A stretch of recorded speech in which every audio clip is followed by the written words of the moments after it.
Halo semuanya, selamat datang. Pernah kepikiran nggak sih, apa yang bikin planet kita ini terus-terusan berubah? Jawabannya, tektonisme. Yuk kita bedah bareng-bareng gimana mesin raksasa di dalam bumi ini bekerja. Wow, coba lihat pemandangan ini. Keren banget kan? Gunung berapi yang gagah, daratan baru yang muncul dari dalam bumi. Ini nih salah satu hasil kerja tektonisme yang paling dramatis. Tapi, ini baru setengah dari ceritanya loh. Nah, disinilah letak sisi duanya yang bikin merinding. Jadi, di satu sisi, tektonisme ini kan ngasih kita keindahan. Gunung-gunung megah, lembah yang subur, bahkan sumber daya alam kayak minyak dan gas. Tapi di sisi lain, kekuatan yang sama persis loh yang juga jadi penyebab gempa bumi, letusan gunung berapi, sampai tsunami. Jadi ini tuh kayak satu paket lengkap, bisa membangun tapi juga bisa menghancurkan. Oke, jadi udah kebayang ya? Inilah inti bahasan kita kali ini. Tektonisme, sebuah kekuatan yang punya dua muka. Yuk kita kupas tuntas gimana dua kepribadian yang beda banget ini justru bekerja sama membentuk dunia yang kita tinggali. Nah, buat ngertiin dua sisi ini, kita perlu tahu kalau tektonisme itu kerjanya punya dua gigi atau dua kecepatan. Ada yang geraknya cepat dan heboh, ada juga yang super lambat, hampir nggak kelihatan. Kita lihat satu-satu ya. Nah, ini dia bedanya. Di satu sisi, kita punya orogenesis. Ini yang geraknya cepat dan dahsyat. Ibaratnya, dia fokus di area yang lebih kecil buat ngebentuk gunung. Di sisi lain, ada epirogenesis. Nah, kalau ini, dia mainnya sabar. Gerakannya lambat banget, tapi dampaknya, luas banget. Bisa ngangkat atau nurunin satu benua utuh. Jadi gampangnya, orogenesis itu cepat dan lokal. Epirogenesis itu lambat dan masif. Oke, sekarang kita zoom in dulu ke yang cepat ya, si orogenesis. Gimana sih caranya kekuatan ini bisa ngebengkokin dan matahin kerak bumi sampai jadi pegunungan tinggi banget kayak Himalaya? Penasaran kan? Oke, alat pertama yang dipakai orogenesis itu namanya lipatan. Gini deh, coba bayangin kamu lagi dorong karpet dari dua ujungnya. Pasti tengahnya bakal ngelengkung ke atas kan? Nah, persis kayak gitu yang terjadi sama lapisan batuan yang sifatnya agak lunak. Waktu lempeng tektonik saling menekan, batuannya nggak patah, tapi justru melipat. Nah, hasil lipatan ini jadilah pemandangan yang sering kita lihat. Lengkungan yang ke atas, yang jadi puncak bukit, itu namanya antiklinal.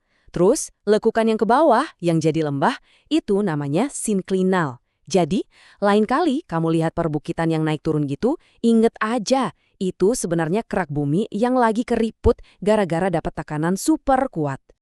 Tapi kan nggak semua batuan itu lentur. Terus gimana kalau batuannya itu keras dan getas? Ya, daripada melipat, dia bakal patah. Nah, inilah yang kita sebut patahan atau sesar. Intinya, ini adalah retakan di kerak bumi yang terjadi karena tekanannya udah kelewat batas, udah nggak kuat nahan lagi. Sama kayak lipatan, patahan ini juga ngebentuk pemandangan yang unik. Waktu batuan patah terus geser, ada blok yang naik ke atas, itu namanya horst. Ada juga blok yang amblas ke bawah, itu namanya graben. Contoh graben yang paling terkenal itu Great Rift Valley di Afrika. Nah, dari gambar ini kelihatan jelas banget kan gimana pergeseran ini bikin ada dataran yang tinggi dan ada yang rendah. Jadi, ada tiga cara utama batuan ini bisa patah. Pertama, karena ditarik sampai kepisah. Kedua, karena didorong dari bawah ke atas. Dan ketiga, karena saling bergeser secara horizontal. Kayak orang papasan. Nah, tiap gaya ini bakal ngasilin jenis patahan yang beda-beda. Jadi kuncinya simple. Arah tekanannya nentuin gimana batunya bakal patah. Oke, yang cepat-cepat udah kita bahas. Sekarang yuk kita zoom out, kita lihat kekuatan yang kerjanya super sabar dalam skala waktu yang jauh lebih lama dan lebih luas. Inilah dia, epirogenesis, kekuatan yang bisa ngangkat dan nurunin seluruh benua. Jadi, epirogenesis ini ada dua arah. Ada epirogenesis positif, ini waktu daratan yang luas banget turun pelan-pelan, jadi kelihatannya air lautnya naik. Kebalikannya, epirogenesis negatif, ini waktu daratannya malah naik, jadi seolah-olah air lautnya surut. Contohnya itu di Skandinavia, daratannya masih naik pelan-pelan sampai sekarang setelah bebas dari beban es di zaman es. Nah, yang paling penting buat diingat, yang gerak itu daratannya ya, bukan air lautnya. Biar kebayang segede apa skalanya, coba deh bayangin satu benua utuh itu lagi bernapas. Tarik napasnya butuh jutaan tahun buat ngangkat daratan, terus hembuskan napasnya juga butuh jutaan tahun buat nurunin lagi. Nah, gerakan naik turun yang super lambat dan super besar inilah intinya epirogenesis, dunia yang dibentuk dalam mode slow motion. Oke, kita udah lihat yang gerak cepat dan yang gerak lambat. Sekarang kita gabungin semuanya. Terus apa artinya semua ini buat kita? Kita yang hidup di atas planet yang, ya, nggak pernah diam ini? Yuk, kita rangkum poin-poin pentingnya. 1. Tektonisme itu punya dua sisi.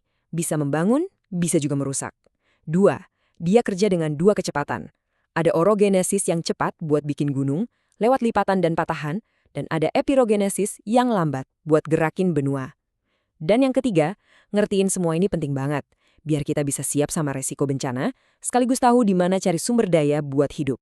Jadi, lain kali kamu lagi jalan-jalan di luar, coba deh ingat, tanah yang kamu injak itu nggak diem loh. Dia terus bergerak, dilipat, dipatahin, diangkat, dan diturunin sama kekuatan raksasa yang nggak kelihatan. Nah, ini ninggalin satu pertanyaan buat kamu.